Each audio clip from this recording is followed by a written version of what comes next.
एक गांव में एक अमीर जमींदार रहता था। उसे अपने पैसों पर बड़ा घमंड था।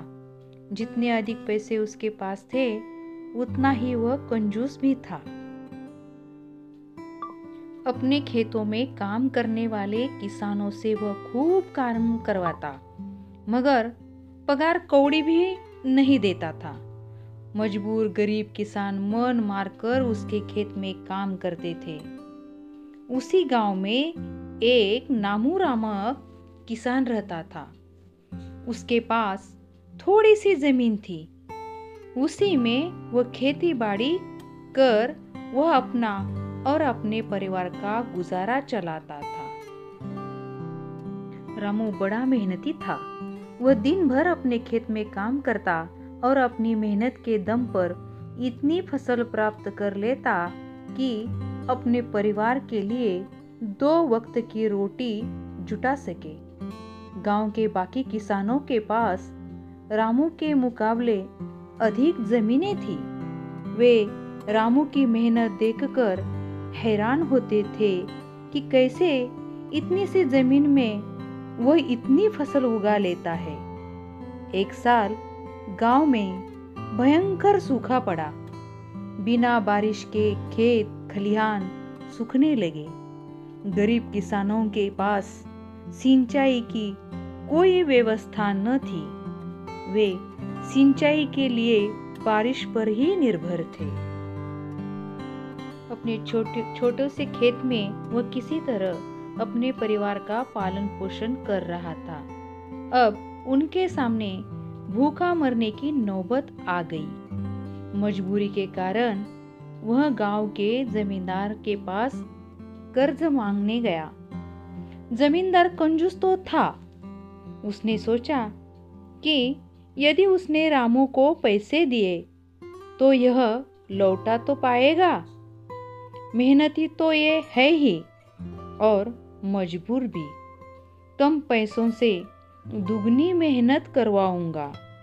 उसने रामू से कहा, देख रामू, मैं तुझे कर्ज तो दे नहीं सकता, लेकिन तेरी इतनी मदद कर सकता हूं।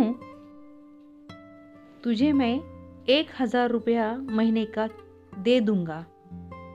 उस पर रामू ने कहा, पर मालिक, दूसरे किसान तो 2000 लेते हैं। रामू बोला, करना है तो कर, वरना मेरे पास किसानों की कोई कमी नहीं है। जमींदार बोला। मजबूर रामू क्या करता। हावी घर पर लौट आया। अगले दिन से जमींदार के खेत में काम करने लगा।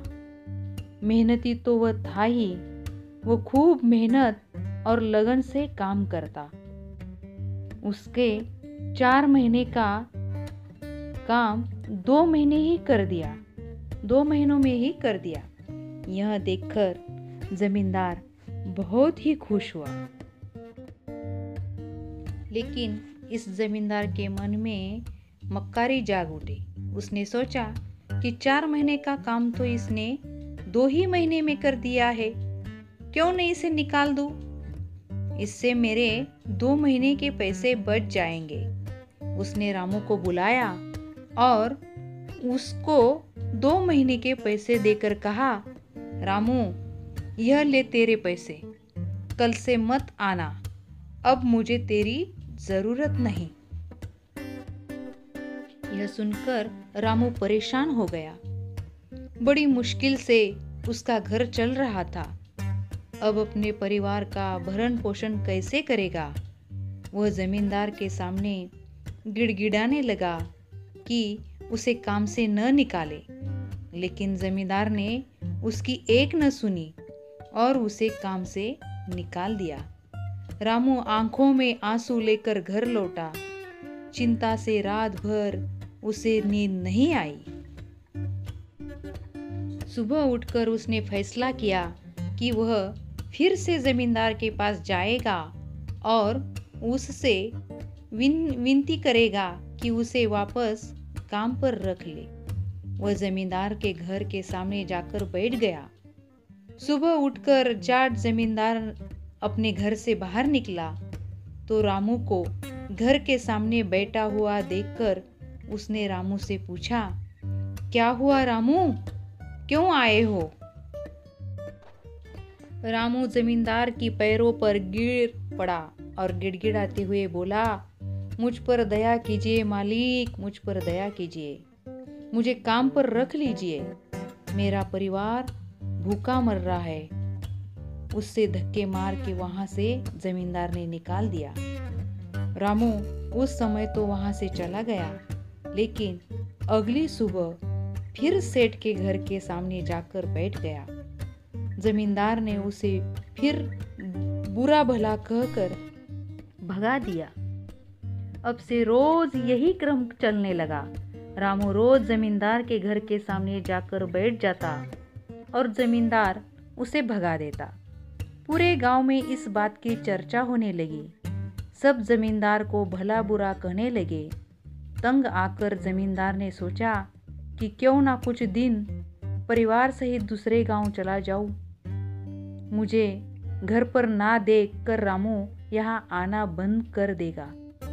अगले दिन वह परिवार सहित दूसरे गांव अपने रिश्तेदार के घर चला गया।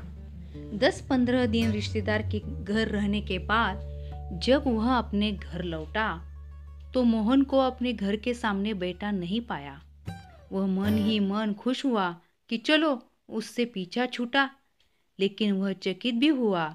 उसने गांव वालों को बुलाकर पूछा तो पता चला कि रामू घायल है और अपने घर पर पड़ा हुआ है। जमींदार ने पूछा, क्या हुआ उसे? एक जमींदार ने कहा, मालिक, आज आप जब दूसरे गांव चले गए थे तब भी रामू आपके घर के सामने बैठा रहता था।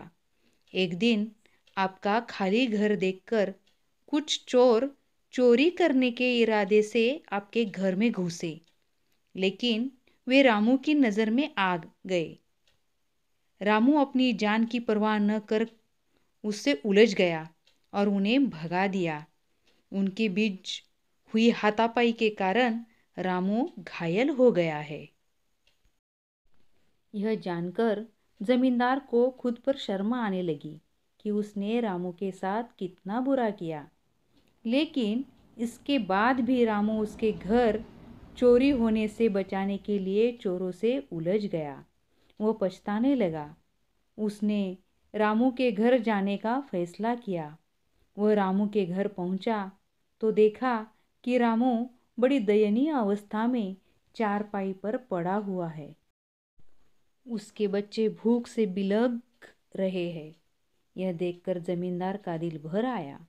उसने रामू से अपने किए की माफ़ी मांगी, उसका इलाज करवाया और ठीक होने के बाद अच्छी पगार के साथ उसे फिर से काम पर रख लिया। तो दोस्तों, इस कहानी से हमको सीख क्या मिलती है? कभी किसी के साथ बेईमानी नहीं करनी चाहिए। 2, सदा ज़रूरतमंदों की सहायता करनी चाहिए। और 3, अपना काम ईमानदारी से करना चाहिए। तो बच्चों, आपको आशा है कि आपको ये कहानी बहुत ही पसंद आई होगी। तो आपको ये कहानी पसंद आई है तो लाइक और सब्सक्राइब करना ना भूलें। धन्यवाद।